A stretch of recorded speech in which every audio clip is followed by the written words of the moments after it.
Yan, magandang araw mga kapatid ng Ski Vlog. Dito tayo ngayon sa Rusi Bigawayan Branch para mag-update ngayong 2025 itong Rusi Neptune 125 na semi-automatic.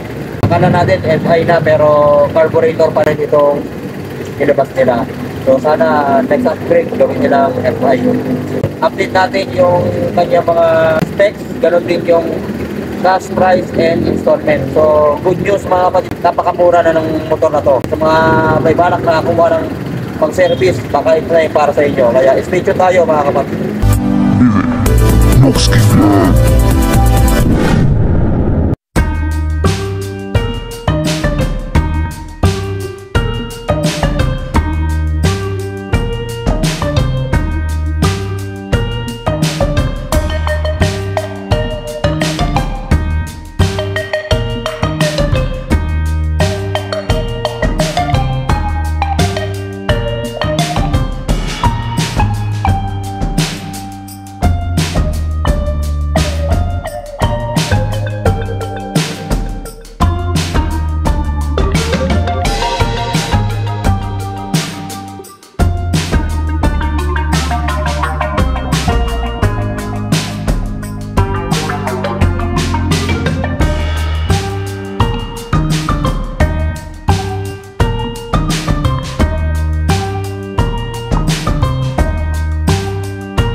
Neptune 125. Yan, meron silang kulay red and black. Tapos yung isa ay kulay black and yellow. Ayan, dalawang unit yung meron dito. So, ngayong 2025 naglabas ulit sila. So, good news mga kapatid. Napakamura nung motor na to. Ito ang kanyang price, 49,000. Then yung down payment niya 2,000 lang. Yan, sa 36 months meron siyang 2,125. 24 months, 2,825. 12 months ay 4,930. Rebate pa ng 300 pagka-updated. So kung kukunin natin ng 3 years, may rebate na 300, magiging 1,800 na lang yung monthly nito. Napakamura na. Meron ka ng 125cc na underbone. Ayan. Dito makikita natin sa kanyang disc brake. Napakalaki ng disc brake nito. Ayan o. Katulad to doon sa dating Flash 150. Halos same sila ng disc brake. Pero yung dinabas na may 4 valves, iba na yung disc brake nun. Naka flower type. Then, ang ganda rin ng kanyang bracket dito sa caliper. Tapos naka-dual pat caliper siya sa harapan. Then, inverted fork yung kanyang suspension dito sa harapan na kulay silver. Yan, may cover na rin. Protection sa dumi. Then sa kanyang fender sa harap, napaka-sporty, kulay black. Then may mga decals siya na kulay red. Tsaka itong design niya rito, ang ganda rin. Tapos may R yan dito, no? Then sa front, so same pa rin naman sa dati. Ito yung maangas na head cowling niya. Dan dito na rin nakalagay kasi yung kanyang digital paddle gauge. May pagka carbon fiber finish. Then dito sa baba ay glossy black siya. Tapos may RT niyan dito. Yan, ang ganda ng design nito. May air ventilation pa siya dito. Tapos merong decals na kulay red. Then yung Neptune 125. Ayan. Then sa panel, ito yung panel gauge. Ganda rin ng gauge nito, no? Ayan, kakaiba siya. Parang sa mga big bike ang datingan. Digital na rin. Andiyan na yung kanyang speedometer, odometer, RPM gauge, yung sa headlight, fuel gauge, meron na rin yan. Sa mga switch naman, meron siyang high and low, itong kulay blue. Then passing light, meron siya. Choke, dahil carb type pa rin ito. Turn signal light switch. Then yung busina niya, ayan. Ito pala, may hazard switch na rin siya dito. Ayan. Then sa kabila, meron siyang kill switch. Then yung bukasan at patay ng ilaw meron, saka yung electric starter. So semi-automatic to mga kapatid, no? Wala siyang clutch. Tapos sa throttle, soft din yung throttle nito. Tapos yung lever niya, ayan, sa preno, sa harapan. Ganda, kulay silver, no? Tapos alloy yan. Ito naman yung kanyang brake fluid yan. Tapos sa handle, clip-on handlebar na rin siya, pero pwede itong palitan. siguro pwede naman mga kapatid, dito natin tatanggalin. Pero goods na yan, kahit di mo na baguhin dahil naka ano na, formado na siya. Then sa ignition, naka standard key tayo dito. Yan, tapos nailalak din yan pagka nilap side yung manibela. Tapos sa susi, napakaganda ng susi niya, parang Ferrari yung susi nito na may logo ng R, no? Kulay dilaw. Ganito yun. Tapos may package siyang isa. Yan, maliit lang. Lagayin mo ng bimpo or barya. Then dito sa kanyang harapan, ito may pagka carbon fiber finish yung plastic niya dito. Ayan o. Hanggang dito. May pagka carbon fiber yan. Then, tapos glossy naman yung nandito. Mas maganda na rin yung mga balls niya, no? Ayun, maliliit lang. Pati dito may stainless na rin. Then pagdating dito sa kanyang side, andito yung magandang emblem niya na Neptune. Yan o, ang ganda. Tapos naka single shifter na rin tayo dito. Bali 4 speed po itong motor na to, puro sa harapan lang din, ano. Yan. Footdex driver na piplit din siya, tapos alloy, may goma sa ibabaw. Tapos side stand meron din siya, ang ganda rin. Solid na round bar, kaya matibay ito. Then center stand meron din siya. Tapos yung bracket sa footdex angkas, yan, ganda rin, oh.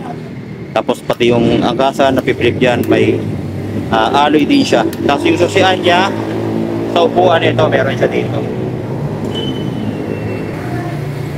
Sa upuan naman, ito, slim lang din yung upuan niya. Tapos malambot lang yung foam, no? Tapos magaspang yung texture ng kanyang tela rito. Then sa taillight, ito, ang ganda ng taillight. Hanggang dito makikita natin yung liwanag. Tapos LED na rin yan, ayan. LED na yung kanyang taillight dito. Tapos sa grab bar, parang sungay naman yung datingan. Alloy din siya, no? Parang sungay, yan. Tapos dito sa kanyang suspension sa likod ay naka monoshock siya. So try natin mamaya sakyan kung malambot ba yung shock nito, no? Tapos sa muffler niya, ayan, sporty din yung forma. Same pa rin naman dun sa dating model. Meron siyang heat guard na plastic dito na black. Yan. Tapos yung kanyang muffler ay matte finish na black din. Then yung dulo, ito naka silver. Then isa lang yung butas niya. Then allen balls na rin yung mga tornilyo na dito. Then stainless na to. Meron din siyang tire hugger dito. Masyadong madudumihan yung ilalim mo, no? Tapos meron pa ditong extension. Andito na rin yung kanyang signal light pala sa likod. Yan, oh.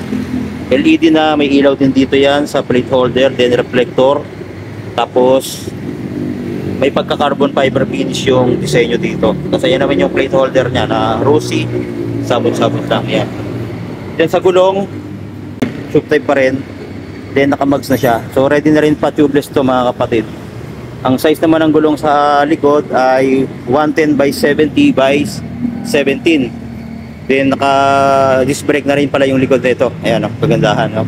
Single pot caliper siya sa likod. Then yung swing arm, same doon sa mga underbone ni Rusi, yung naka-tubular na, kaya matibay na to. Then madali na rin siya i-adjust, ano? Then dito meron pa rin siyang kickstarter. So goods na goods pa rin niya, kahit na malubat yung battery mo, meron pa rin pag-asa na umandar yung motor mo, no? Then dito sa kanyang side bearings, ayan, meron siyang Rusi, then yung decals na red, then yung 125, tapos meron din siyang Araro doon. So yun yung dagdag forma, no, itong motor na to. Headlight naman, ito yung maganda sa headlight niya, parang naka aftermarket na yung nabibili na Eagle Eye, pareho. May park light din niya na pabilog, kaya maangas yung datingan. Then hindi ko sure kung LED na yung pinaka-bulb nito. So kung hindi LED, pwede rin naman nating bilan yan sa aftermarket ng LED lights. Pati yung signal light niya rito, ito sa pinaka-gilid ng signal light. Iyan, no? Dati ito yung gusto kong motor na makuha kasi napaka-forma niya. Parang ka naka-sniper dito, no? So ayan, Tapos yung gulong sa harapan ay 80 by 80 by 70 naman ang size. Tube type po. So madali namang pa tubeless yan. Pili lang tayo ng pito na pang tubeless. Then pwede na yan kahit tanggalin mo yung interior niyan. Pero nasa sayo pa rin kung gusto mong pa tubeless or hindi. Then dito sa ilalim, andito yung kanyang makina. Yan, then yung carb niya, ayan. Naka Euro 3 compliant na rin siya, no? Kaya clean emission mga kapatid itong motor na to. Then meron pa pala siya dito, may parang palikpik pa siya dito na pagka-carbon fiber finish. Yan, oh, ganda. Tingnan natin sa malayuan. Yan sa malayo, napaka-forma ng kanyang datingan. So, sakyan natin mga kapatid para makita natin yung taas niya.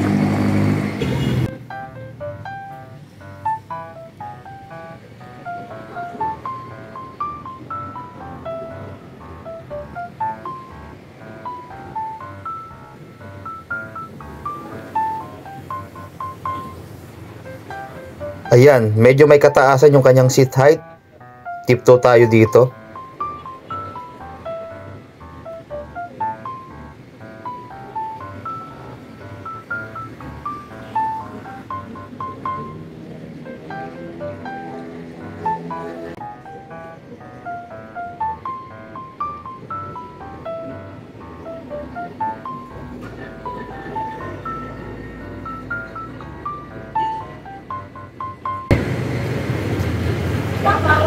So sinakyan natin na medyo may kataasan yung seat height nito. So dito tayo ng konti. Pero yung mga shock niya, napakalagpot ng shock. Position mo, hindi masyado nakayuko. Sakto na siya. Buka na kayo dito, mga kapatid.